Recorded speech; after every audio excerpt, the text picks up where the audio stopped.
Well, what's up, good people? Mark Holmes here, and as always, I appreciate each and every one of you guys.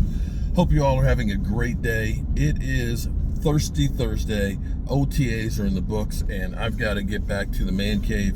I'm actually got to open up all the bricks from the Red Brick House brick campaign, and I'm going to be putting those down. But be that as it may, this is one of those things that really just kind of piss you off and make you understand that the Dallas Cowboys are always pimped out. We're just always pimped out. Because, you know, when things happen to somebody who might have had a cup of coffee with the Dallas Cowboys, then automatically they're only Dallas Cowboys. Adam Pac-Man Jones, to this day, can get busted at an airport and they'll say, former Dallas Cowboy, Adam Pac-Man Jones. Well, wait a minute. Didn't he play, was it Tennessee first? And then the Bengals? He played with us for 1 year. 1 year. They don't list the other team. Only Dallas Cowboy. And here's another case of this one. And this is one of those ones that this was a big mistake by the Cowboys. But Greg Hardy, okay? Greg Hardy, raw talent. And crazy as hell. I mean, dude was just straight up crazy, straight up gangster, okay? For those who don't know, he's probably one of the reasons why the Cowboys stopped doing big free agent signings. They ended up getting Brandon Carr, who was good. He just wasn't what they thought they were getting when they signed him to like a $40+ million contract. He was never an interceptor guy. He was a good, steady cornerback, and he played well for us, but not to expectations of being a Dallas Cowboy in that contract. And they signed Greg Hardy. Greg Hardy was so crazy. Okay, Greg Hardy, who got off on charges, weapons and abuse charges with his girlfriend. You know, we're talking about automatic weapons and throwing her on the bed and all this kind of craziness. He got, the charges were dropped out because of a technicality.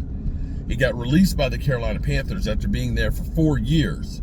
He came to Cowboys with his crazy ass. And I'm going to say crazy ass because he was crazy ass. And ended up being so crazy that he went off out on the field running after somebody, and literally the coach is like, hey, come back, and then goes after our coach. Goes after our freaking coach. He just want to kill somebody, anybody, everybody, scream. So he gets arrested for family assault or something like it. Doesn't matter what he was arrested for. Okay, it doesn't matter. He ended up being his last year in football. And this is the thing that's kind of funny to me also, too. It's not funny. It's actually sad. Have you noticed how many players that we bring in and sign that it ends up being like the last year of their career, that they don't play anymore? Have you noticed that? That a lot of, like, you know, the wide receivers and stuff that we bring in, you know, the Allen Hurns, although he went to back to Jacksonville for a year, but that was pretty much the end of his career. You know, the Lucky Whiteheads and things like that. The Greg Hardys, last year he played. Dontari Poe, okay? Clinton Ha Dix. That we are literally the last chance organization for these players. This is your last stop before the retirement home. But Greg Hardy, who was suspended, I think, for 6 games. He ended up with like 6 or 7 sacks for that shortened season that he had. But he was just literally crazy in the damn head. And the Cowboys realized, we got to cut our losses and get rid of this guy. He's too cray-cray for us. The point being is, how is it a guy who played for the Carolina Panthers for 4 years and the Dallas Cowboys for 1 only gets known as a Dallas Cowboy? Only 1. And see, this is where it's funny to me. You know, and listening, somebody was talking about, you know, it's like, oh, well, Dak Prescott, he's the highest paid, you know, quarterback by $5 million. And CeeDee Lamb, you know, he's the number 2 paid wide receiver. Well, actually, no, he's the number 3. And he wasn't the number 1 when he was paid, okay? He wasn't. Because Justin Jefferson was paid $35, CeeDee Lamb was $1 million less. Jamar Chase is now the highest paid non-quarterback at $41. You see? You see what they do there?